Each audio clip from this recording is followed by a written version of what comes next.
سمنه كويس جدا اهو. تمام كده. وعندنا بقى الجلاش بتاعنا. بسم الله الرحمن الرحيم. بناخد كده ورقتين ورقتين من الجلاش.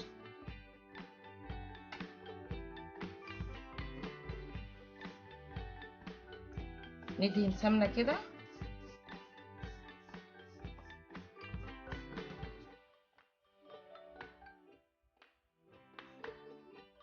والجلاش لازم يدهن سمنه. ما ينفعش حد يقول لكم لا ما يدهنش، لا هيطلع معجن. وما ينفعش ان انا اسقي سمنه بعد كده في الاخر، لا لازم الجلاش يبقى مدهون كويس بين الطبقات كده عشان يورق معايا ويتشرب ويبقى حلو. هنحط بقى، هنرش كده بسم الله الرحمن الرحيم من الحشوه بتاعتنا كده. وبعدين اهي بقيه الورقه.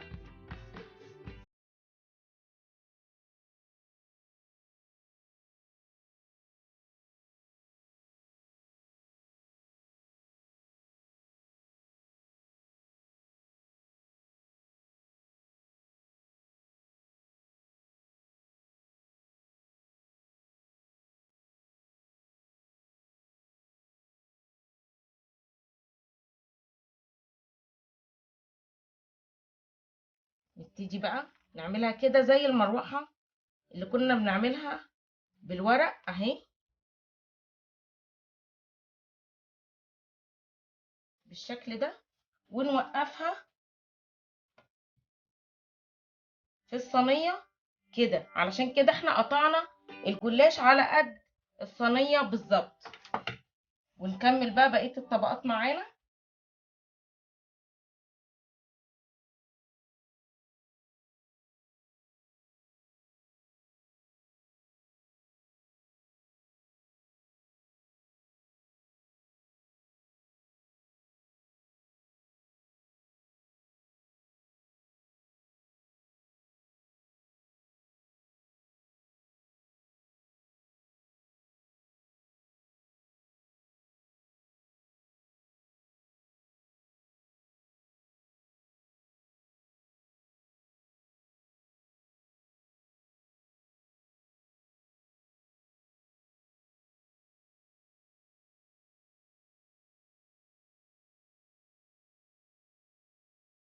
بعد ما خلصنا حشوة عندنا وملينا الصينية، القطعة اللي انا قطعتها صغيرة انا هشيب بيها عادي مفيش اي مشكلة عشان نخلص لفة الجلاش بتاعتنا كلها على الصينية. هنبتدي بقى عندنا السمنة كده وعلى وش الصينية ندهنها كويس.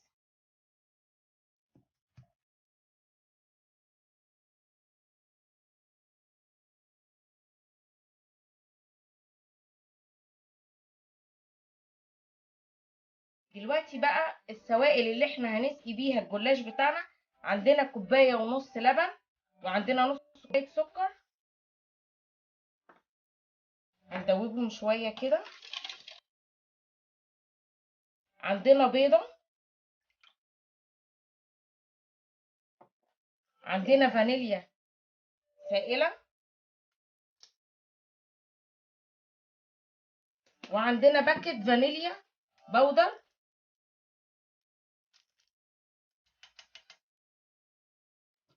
وهنقلبهم كويس. بعد ما قلبناهم كويس عندنا مصفى ونبتدي نسقي الجلاش بتاعنا كده. بسم الله الرحمن الرحيم.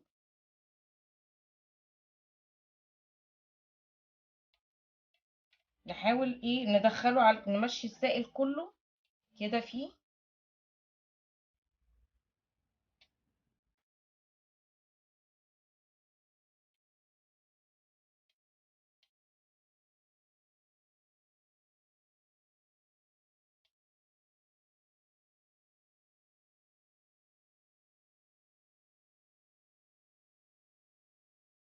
بعد ما سقينا صينيه الجلاش بتاعتنا باللبن والبيض، هنروح بقى دلوقتي نفتح الفرن على درجة حرارة 180. الرف وهنسيب يعني عبال ما يسخن ربع ساعة يكون صينية الجلاش بتاعتنا اتشربت كل السوائل اللي احنا سقيناها بيها، وهندخلها ونشوفها بعد ما تطلع هتبقى عاملة ازاي. ادي صينية الجلاش بتاعتنا بعد ما طلعت من الفرن ما شاء الله، وهي سخنة لسه مطلعينها كده. بنسقيها بشربات تقيل بارد ماشي من بتاع الحلويات، واحط لكم الوصفة بتاعت الشربات ده، اللينك بتاعه تحت في صندوق الوصف اهي كده.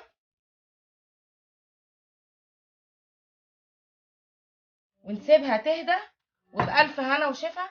وما تنسوش لايك للفيديو، واللي لسه ما اشتركش في القناة بسرعة يشترك علشان لسه في وصفات كتيرة مع شيف بطوطة. والسلام عليكم ورحمة الله وبركاته.